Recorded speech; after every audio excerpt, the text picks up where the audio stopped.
हमारी शादी भी इतनी आसानी से नहीं हुई, लव मैरिज शादी की है। नमस्ते friend, my lovely lovely friends. जैसे जॉब की थी तो फिर सोचा कि नहीं, जॉब के साथ ही बेबी को केयर करनी है। और प्लस मेरी शादी भी इतनी आसानी से नहीं हुई, लव मैरिज शादी की है, जिसके लिए बहुत सारे स्ट्रगल किए थे और कोर्ट मैरिज शादी की थी। तो पेरेंट्स से भी, दोनों के पेरेंट्स की तरफ से भी इसलिए सपोर्ट नहीं था। हम लोग खुद से ही इंडिविजुअल अपने चीज़ें आगे करते थे, स्ट्रगल करते थे। तो धीमे धीमे हम लोगों ने जॉब किया, उन्होंने, हस्बैंड ने भी बहुत मेहनत की और हम लोग रेंट पे रहते थे। फिर धीमे धीमे हमने अपने घर खरीद लिया, घर में भी किस्तें भरते थे, सारी चीज़ें करते थे। उसके बाद हम अपने घर में शिफ्ट हो गए।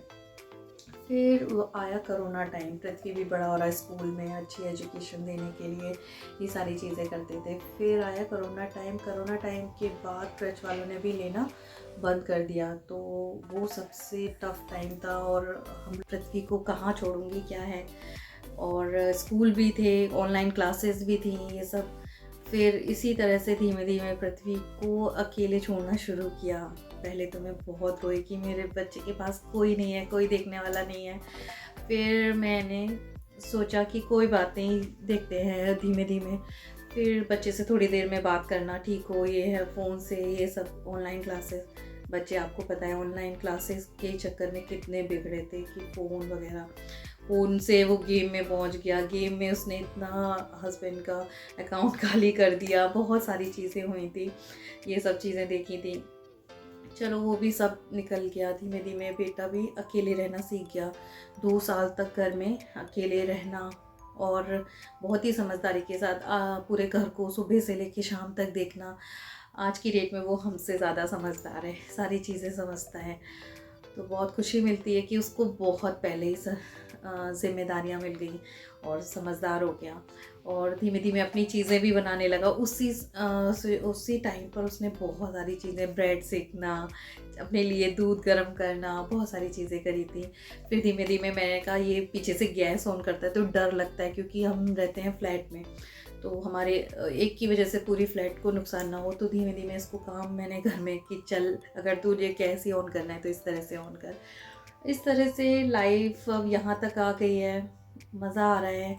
बट यही है कि मन नहीं करता जॉब करने का, क्योंकि अब एक सिचुएशन टाइम आ जाता है तो लगता है कि यार घर को एंजॉय करें। क्योंकि आपको पता ही है, सभी लेडीज़ जो घर में रहती हैं किटी पार्टी ज्वाइन करती हैं, फंक्शंस ज्वाइन करती हैं, बट हम इन सब चीज़ों से नहीं मिल पाते।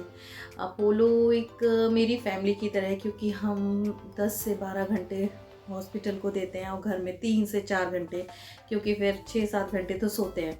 इसी तरह से निकल जाता है टाइम। और अपोलो में ऐसा नहीं है कि साथ नहीं देते, हमारे साथ खड़े रहते हैं। हमें कोई प्रॉब्लम होती है तो हॉस्पिटल मेरा बहुत सपोर्ट करता है, क्योंकि मेरी फैमिली यही है। 12 घंटे पूरे दिन मिलती हूँ। मदर फादर से चलो बात कर ली, मिल लिए कभी साल में 1-2 बार, लेकिन अपोलो मेरे लिए हमेशा, अपोलो हॉस्पिटल के लिए मैं थैंक्स कहूँगी। क्योंकि मैंने जब से जॉब, पता नहीं भगवान ने सोच के रखा या जो भी, मैं आई तो किसी चीज़ के लिए थी और हो कुछ गया और यही मंजूर था भगवान को। तो छोटी सी फैमिली है मेरी अपोलो, उसमें सारे छोटे छोटे फंक्शंस होते हैं, उसी को एंजॉय करती हूँ। वही मतलब जो वो दिखाते हैं, देते हैं, सब में मेरे लिए वही है लाइफ मेरी। और जितने भी हॉस्पिटल में डॉक्टर्स हैं वो तो मेरे कोई फादर हैं, कोई ब्रदर हैं, कोई, क्योंकि मैं 21-22 साल से स्टार्ट किया था, आज मैं 42 की होगी। सोचिए इतने सालों में वो मेरी फैमिली, उनके बच्चे भी बड़े हो गए मेरे बराबर, तो मेरी फैमिली है वो। और मेरे लिए वो एकदम से खड़े रहते हैं, मुसीबतें आती हैं तुरंत मेरा सपोर्ट करते हैं। मुझे बहुत अच्छा लगता है। बस लगता है कि अब शायद मेरे को आदत भी हो गई है सभी की, और मैं छोड़ के कहीं और स्टार्ट नहीं कर पाती हूँ। कोशिश करती हूँ बट नहीं कर पाती। बीच में 1-2 बार मैंने अपोलो छोड़ने की कोशिश की है हॉस्पिटल, और फिर नहीं रहा गया, एक रात नहीं रहा गया, दूसरे दिन मैंने सॉरी बोल के फिर से ज्वाइन किया, क्योंकि नहीं रह सकते। हम कोशिश करते हैं, गुस्सा आता है, बहुत सारी चीज़ें होती हैं, देखिए मैं अभी भी इमोशनल हो गई हूँ क्योंकि हॉस्पिटल मेरी ज़िंदगी बन चुकी है, क्योंकि माँ बाप के पास भी 20 साल रहे और अब हॉस्पिटल लाइन में भी शायद मुझे इतना टाइम होने जा रहा है।